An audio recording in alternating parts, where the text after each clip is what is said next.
My chest was seizing up in the dark at 2 in the morning. My left arm had gone dead, and when I shook my wife awake and told her I thought I was dying, she said, "I need my sleep," and she rolled over.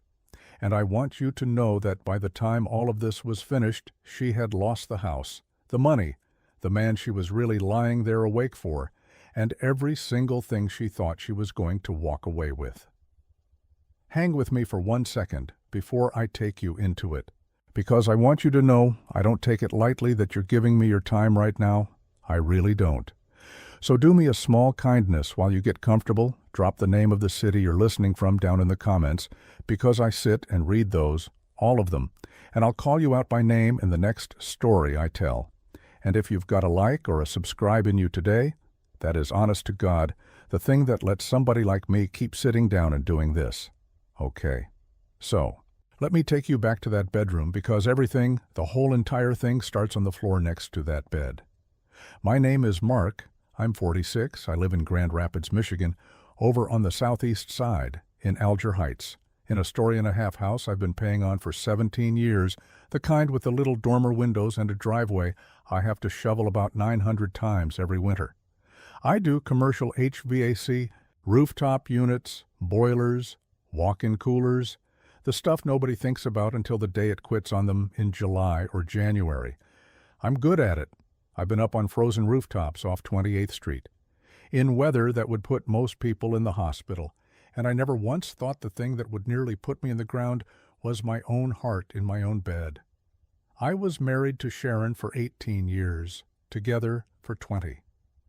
And I need you to understand, I loved that woman. 18 years married, 20 together. We met at a wedding out in Wyoming, the town, not the state. She laughed at some dumb thing I said about the DJ, and that was it for me. One kid, our daughter Bree, 19 now, away at Central Michigan up in Mount Pleasant, studying to be a nurse. Hang on to that, Bree and nursing, because it comes back on the worst night of my life, and it comes back hard. For a lot of years, it was just a plain marriage. She worked the front desk at a dental office off Kalamazoo Avenue. I took the early calls and the emergency calls. We argued about the thermostat, which is pretty funny, given what I do for a living. Ordinary. I'm telling you that on purpose, because ordinary is exactly what makes the rest of it sit so wrong in your gut. Then, somewhere in the last 3 or 4 years, the house went cold. And I don't mean the furnace, which I keep perfect, thank you very much. I mean her. Sharon got quiet with me, and loud on her phone, face down going to bed, phone already in her hand waking up. She joined a gym out in Cascade and started dressing for that front desk job, a little better than a front desk job calls for. And when I'd ask, "Hey, are we okay?" she'd give me this flat little look and go, "Mark, not everything is a problem. You always have to make something a problem." So I did what a lot of guys do, which is nothing. Told myself it was a phase. 18 years is 18 years. I worked more. I let it ride. And then came the night my chest tried to kill me. It was a Tuesday in February. I remember because I'd been out in Kentwood all day on a bad rooftop unit at a grocery store, freezing rain the whole time, and I came home wrecked and went to bed early. Sharon was already up in the bedroom, on her phone, of course, the blue light on her face. I fell asleep hard. I woke up around 2. And I knew right away something was wrong, the way you know when a compressor's about to go, that wrongness in the air before the bang. There was this pressure in the middle of my chest, like somebody had set a cinder block on my sternum and was leaning on it. My left arm felt heavy and strange, pins and needles all down to my fingers. I was sweating through my shirt, even though the room was cold. My jaw ached. I sat up and the whole room kind of tilted. I couldn't get a full breath. My heart was doing this thing fast, then a skip, then fast, like it was tripping over itself. And this cold went through me, this animal cold, where some part of your brain that's older than words just goes, "Oh, this is it. This is the real one." I reached over and I shook her. "Sharon," I said. "Sharon, wake up. Something's wrong. My chest. I think I'm having a heart attack." And she didn't sit up. She didn't turn on the light. She made this irritated little sound in her throat, and she said, and I will hear this in my head until the day I actually do die. She said, "Mark, it's the middle of the night. You probably ate something. I need my sleep." And she rolled over. She rolled over. I said her name again. "Sharon, please, I can't breathe right. My arm." And she pulled the blanket up over her shoulder, and she said, in this voice like I was a kid asking for water, "Take a Tylenol and stop being so dramatic. I want you to sit in that with me for 1 second." Because I did. I sat in it. Right there in the dark, gripping my own chest, listening to my own wife decide that the man leaning against a cinder block of pain 2 feet away from her was not worth turning on a lamp for. And here's the thing that I didn't understand until much later. That turns my stomach even now. She wasn't confused. She wasn't half asleep and dopey. I found out exactly how awake she was. Hang on to that. It comes back, and it comes back hard. So I did the only thing left. I got myself out of that bed. I sort of slid onto the floor because standing made it worse, and I got down on my hands and knees on that cold bedroom floor, and I crawled. My phone was charging on the dresser all the way across the room, and I crawled to it in the dark, one hand then the other, this weight on my chest getting heavier, and I want you to picture a grown man on his knees on the floor, reaching up for a phone while his wife lies 6 feet away, pretending to be asleep. That's the picture. That's the one that lives in me. I got the phone. I got it down onto the floor with me. And I called 911. I don't remember all of it. I remember the dispatcher, a woman so calm, and she kept me talking. She had me get the front door unlocked, which meant crawling to the stairs and going down them on my backside, 1 step at a time. "Stay with me, Mark," she kept saying. "They're 2 minutes out. Keep talking to me." And I'm a 46-year-old man crying on the floor of my own front hallway talking to a stranger who cared more whether I lived than the woman I'd married did. The Grand Rapids fire guys came through my front door, and it was the best sound I've ever heard. All those boots. They got me on the monitor right there on my living room floor, and I saw one of them look at another one, and I saw the look. You never want to be the reason 2 paramedics give each other that look. They ran me lights and sirens to Corwell Butterworth downtown, and I remember pieces. The aspirin they made me chew, the needle, the ceiling lights going by, and somebody saying the words that I now know mean the worst kind, the widowmaker, which is what they call it, when the big artery down the front of your heart, the LAD, gets blocked off. They took me straight to the cath lab, went in through my wrist, put a stent in, 95% blocked, the cardiologist told me later, 95. He said if I'd waited another 20, 30 minutes to call, we would not be having this conversation. He said, "Whoever told you to call, listen to that person your whole life." Nobody told me to call. I told myself to call off the floor alone. Now here's where you'd think Sharon comes running to the hospital, right? Frantic wife, the whole thing. She showed up at 9 the next morning. 9. After she'd showered, after she'd stopped and gotten a coffee, I could smell it. And she walked into my room where I'm lying there with a stent in my heart and a line in my wrist. And she looked more annoyed than anything, and the first thing out of her mouth, the very first thing was, "Well, how was I supposed to know it was real? You're always complaining about something. You're always complaining about something." I didn't say anything. I was too weak and too shocked to fight. But something in me, some little pilot light, it went cold and steady. I looked at that woman standing at the foot of my hospital bed, and for the first time in 20 years, I saw her clearly all the way down, and I thought, okay, so that's who you are. That was the moment I stopped being sad about my marriage and started paying attention. Bree drove down from Mount Pleasant that same day, 2.5 hours through the snow, came into that room and burst into tears and grabbed my hand and would not let go, and my 19-year-old sat with me until midnight while her mother went home to sleep. Bree kept looking at my monitors, then at the empty chair where her mom should have been, and I watched something happen behind my kid's eyes that I hated, because a daughter should never have to do that math about her own mother. But she was doing it. And she was getting the same answer I was. They kept me 4 days. And here's the first thing that snagged, the first loose thread. On the second day, a nurse came in, sweet lady named Deb, and she was going through the timeline of my admission with me, part of the cardiac education thing they do, and she said, "So your 911 call came in at 2:17 a.m., and I nodded. And it stuck in my head, 2:17, because it was such an exact little number for the worst moment of my life. 2:17 a.m.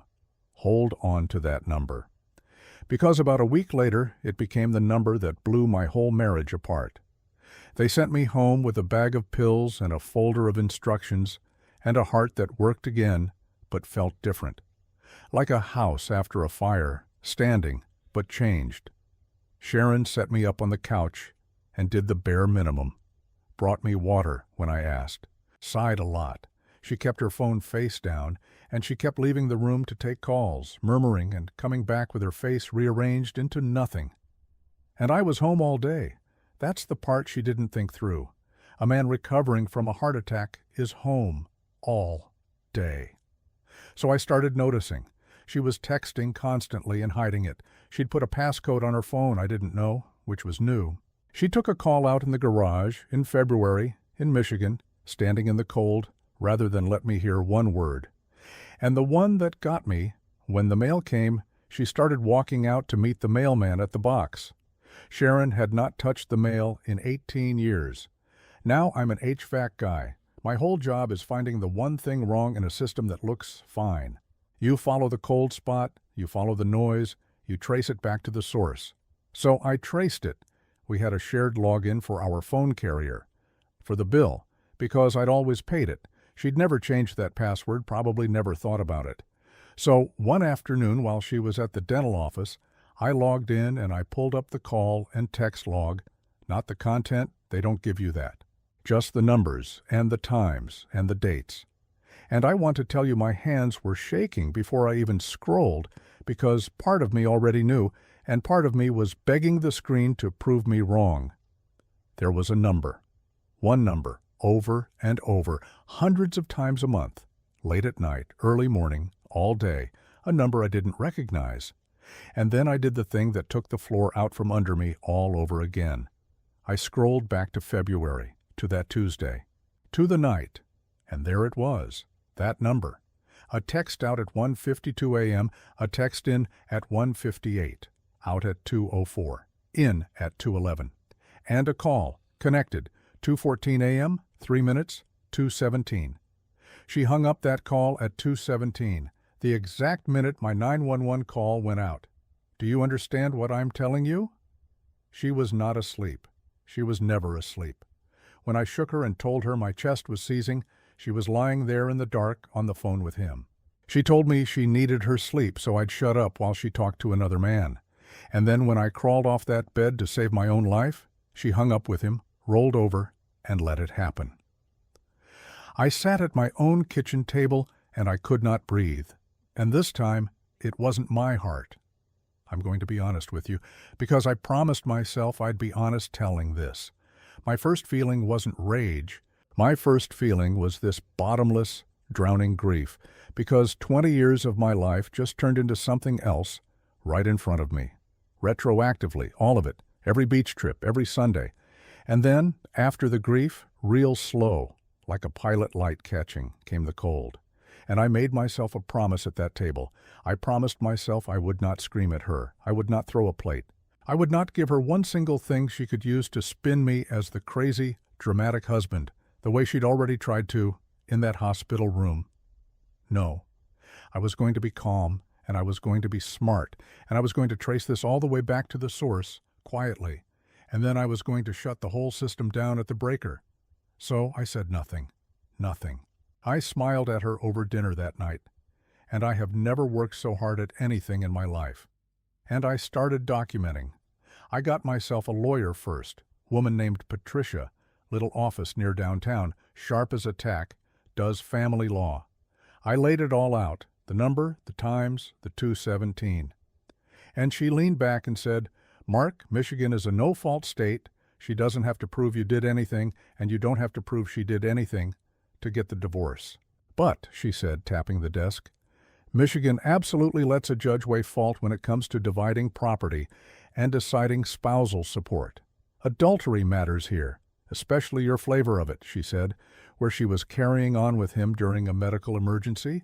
A judge is a human being. Show a judge that timeline and watch what happens.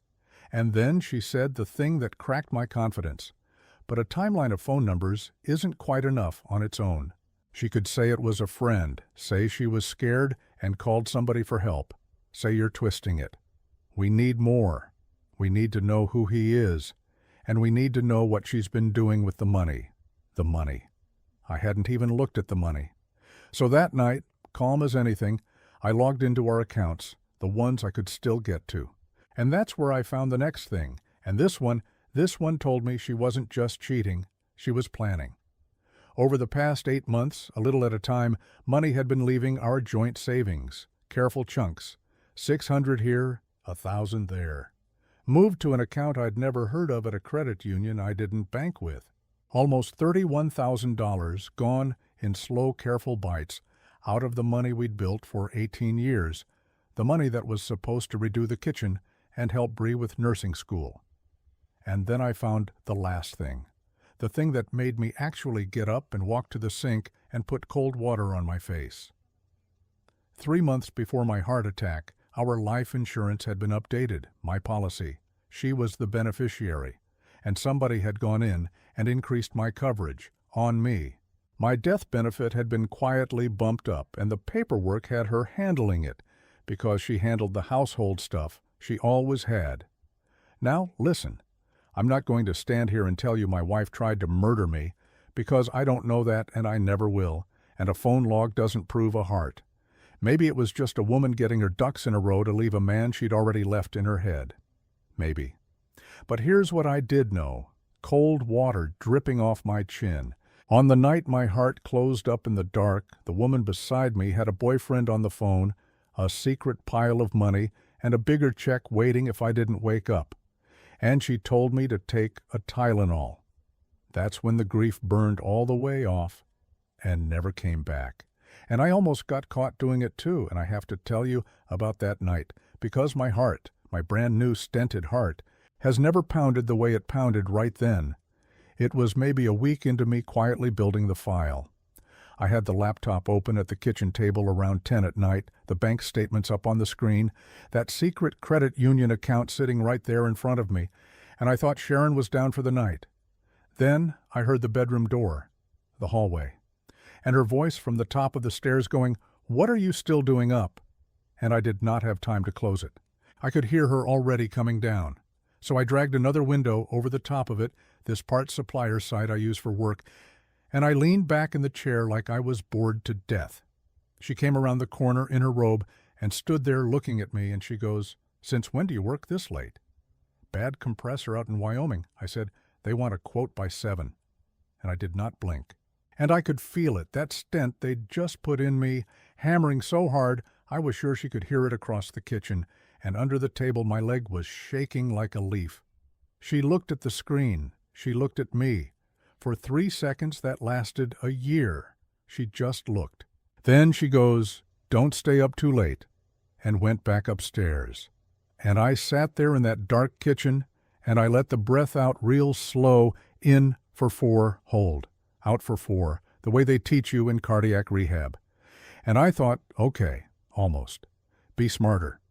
From then on, I did all of it at the shop, on my own laptop, and locked the printouts in my work van where she'd never look. Okay, so now I've got a lawyer, I've got the phone timeline, I've got the money trail. I need him. I need to know who he is, because Patricia said the name changes everything. And this is where I hit the wall I was scared of, because I could not figure out who the number belonged to. I tried the obvious stuff, typing it into search. Nothing. And for about a week I was stuck, and being stuck felt like drowning, because every day I was still living in that house, smiling over dinner, playing the recovering husband, and it was eating me alive. Here's where I almost blew the whole thing. One night she was extra sweet, which she hadn't been in years, and she sat next to me on the couch and put her head on my shoulder and said, "I know I wasn't good to you that night, Mark. I was scared. I didn't know what to do. I'm so sorry. And she cried, real tears, and for about 90 seconds I felt myself softening, felt the old 20 years pulling at me, felt myself about to say, "It's okay. We'll get through this." And then I looked down at her phone, face down on her thigh, and it buzzed. And I watched her thumb slide over and silence it without even looking, this practiced little motion, muscle memory, silencing him, while she cried into my shoulder about how sorry she was. And I put my arm around her and I said, "It's all right, honey. We'll figure it out." And inside I went colder than I have ever been in my life, because she'd just shown me it was all still happening. Right then, under my arm. That was near failure number 1. I almost forgave her out of sheer exhaustion. I didn't. The break came from the last place I'd have looked. It came from Bree. My daughter came home for a weekend, and she could tell something was wrong with me. And finally, out in the garage where I do my thinking, I told her. All of it. The timeline, the money, the 217. I wasn't going to. She's the kid. You want to protect the kid. But she's 19 going on 40, and she pulled it out of me. And Bree got very quiet. And then she said, "Dad, I think I know who that is." She said there was a man from Mom's gym in Cascade. Mom had mentioned him a bunch of times, too many times. This trainer and Bree had seen them once at a Bigby Coffee off the East Beltline, sitting too close, and Mom had gotten weird and rushed when Bree walked in. Bree even remembered his first name. And with a first name and a gym, Patricia's office did the rest in about a day. His name was Kurt. He was a personal trainer at the gym in Cascade. And here's the part that turned the whole thing, the part I could not have written if I tried. Kurt was married. Kurt had a wife. Kurt had 2 kids.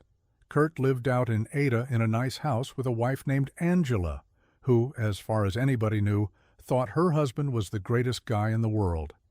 And that changed everything. Because now this wasn't just my pain. There was another person out there getting lied to exactly like me, and I made a decision. I wasn't going to blow my own thing up in a screaming match. But Angela deserved to know what I knew. Angela deserved the truth I'd had to crawl across a bedroom floor to earn. So Patricia and I finished building the file. The phone timeline, printed, highlighted, that 217 sitting there in yellow. The bank records showing the $31,000 drained out in careful little bites. The new account at the credit union, the insurance change, and the name, Kurt. And then I did 2 things on the same day. The first thing, I had Patricia file. Divorce and a motion that laid the fault out in front of the court in black and white, the affair, the dissipation of marital assets, all of it. In Michigan, you can ask the court to freeze accounts so nobody moves money while the divorce runs, and we did. So the $31,000 and everything else got locked down where she couldn't touch it. The second thing, I wrote Angela a letter. Not a cruel one. I'm not a cruel man, and I wasn't going to become one over this. I just told her plainly that I was sorry to be the one, but I had proof her husband Kurt had been involved with my wife for over a year, and that, as one blindsided spouse to another, I thought she had the right to know before she found out the way I did. I included copies, and I mailed it. Now here's how it all came down, and I'll tell you, I did not plan the timing of the reckoning, but the universe has a sense of humor. Sharon got served at the dental office. In front of the whole front desk, the hygienists, the patients in the waiting room, a process server walked in, handed her the papers, said her name, and left. She called me screaming, first time in months her voice had any real feeling in it. How could you, after everything, you're going to embarrass me? I let her run all the way out, and then I said, real quiet, I called 911 at 217, Sharon. That's the minute you hung up with Kurt. I've known for weeks, and there was this silence on the phone, this total silence. All the fight just went out of it. And I hung up. The near failure number 2 came right after. She got her own lawyer, and they came out swinging, and for a couple weeks it looked like it might turn into a long, ugly grind, her word against mine. And Patricia warned me, these things can drag and get expensive. And sometimes a judge splits the baby right down the middle, no matter how wrong somebody was. I had some dark nights in that stretch. I'd bought a little air mattress, and I was sleeping in the spare room by then, and I'd lie there on the floor, again, always the floor with me, and wonder if I was about to get flattened by the system on top of everything else. But you cannot outrun receipts, and the money receipts were the ones that broke her. Because when her own lawyer saw the bank records, the $31,000 siphoned into a secret account, that's not a he said, she said. That's dissipation of marital assets, in writing, with dates, and no story makes it go away. And when it came out that Kurt was married and that Kurt's wife Angela now knew, and that Angela was in the middle of leaving Kurt and was not exactly a friendly witness to Sharon, the whole thing collapsed like a rooftop unit with no support under it. Her lawyer told her to settle, so she settled. I kept the house. My house, the story, and a half in Alger Heights, with the dormers I shovel every winter. The $31,000 she'd hidden got counted back into the marital pot and offset in my favor, so she basically paid herself right back into my column. No spousal support, none. Because a judge does not smile on the spouse who drained the accounts and carried on through her husband's heart attack. She walked out with her car, her clothes, and her half of whatever was left, which was nothing close to the soft landing she'd spent 8 months quietly building for herself. And Kurt.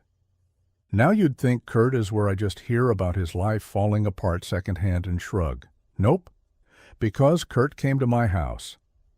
About 2 weeks after Angela got my letter, I'm out in the garage on a Saturday, and this black pickup I don't recognize pulls up hard at the curb, and a guy climbs out, big guy, gym guy, chest all puffed out, coming up my driveway. And he goes, "Are you Mark?" I already knew. I wiped my hands on a rag real slow and said, "You must be Kurt." And he starts right in. "You had no right. You blew up my whole life. My wife took my kids to her mother's. You sent that letter like a coward." And he's getting closer while he says it. And listen, I'm a guy with a fresh stent in his heart. I'm not looking to trade punches in my own driveway. But I planted my feet and said, real quiet, "You were on the phone with my wife the night my heart stopped in my bed. You really want to talk to me about coward?" And that closed his mouth. And that is the exact second the second car pulled up. Silver SUV. Came up right behind his truck and stopped. Door opened. A woman got out. And Kurt's whole face just slid off his skull because it was Angela. She had followed him. She'd watched him leave the house, and she'd followed him all the way to my driveway in Alger Heights. And she walked up past him like he was a lamppost, looked at me, this woman I'd only known from a letter and one shaky phone call, put out her hand and goes, "You're Mark.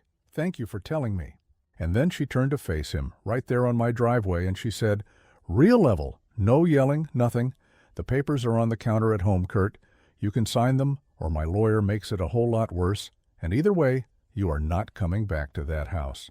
And I watched this big gym guy who'd rolled up my driveway 2 minutes before like he owned the block shrink, down to about the size of a dime between the two of us.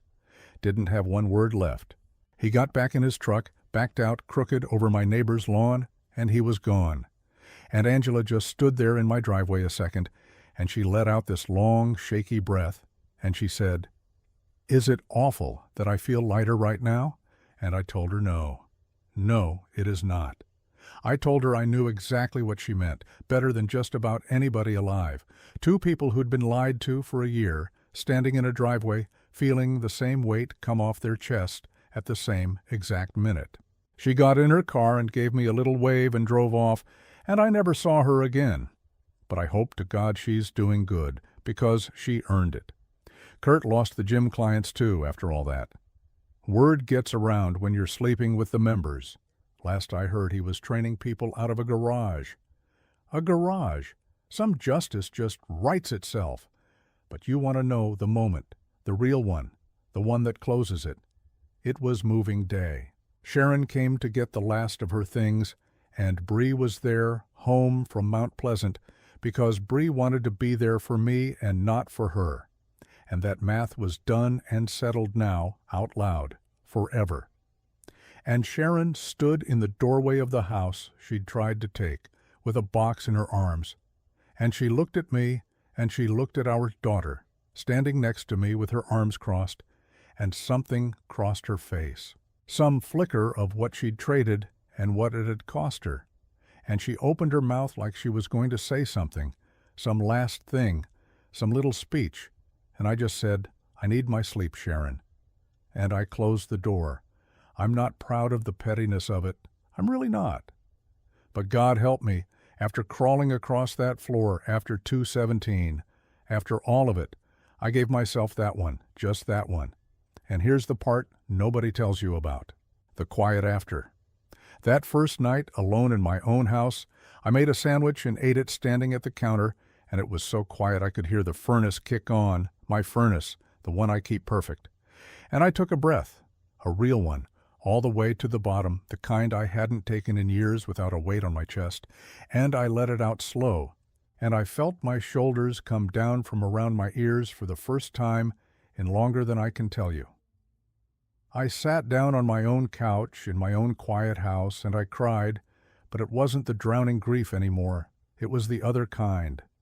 The kind that comes out when you finally set something down that you'd been carrying so long you forgot it was even heavy. My heart's good now, by the way. I do the cardiac rehab. I walk the loop around the neighborhood every morning. I gave up the drive-through breakfasts. The cardiologist says my numbers are better than they've been in a decade. Turns out getting a certain kind of weight off your chest helps with more than your mood.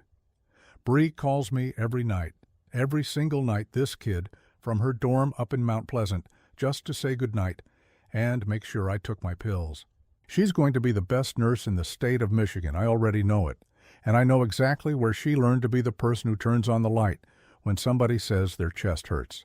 She learned it by watching Who Didn't.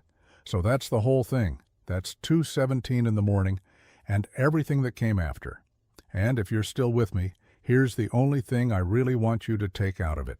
When you tell somebody who's supposed to love you that you're scared, that something's wrong, that you can't breathe, and they roll over, believe them the first time. Not the words they say, the rolling over. That's the truth, right there, and everything else is just noise on top of it. It took my heart nearly stopping for me to finally turn on the light and look at what was lying next to me in the dark. Don't wait as long as I did. Turn on the light. Take care of that heart of yours, all the ways it can break, and I'll see you in the next one.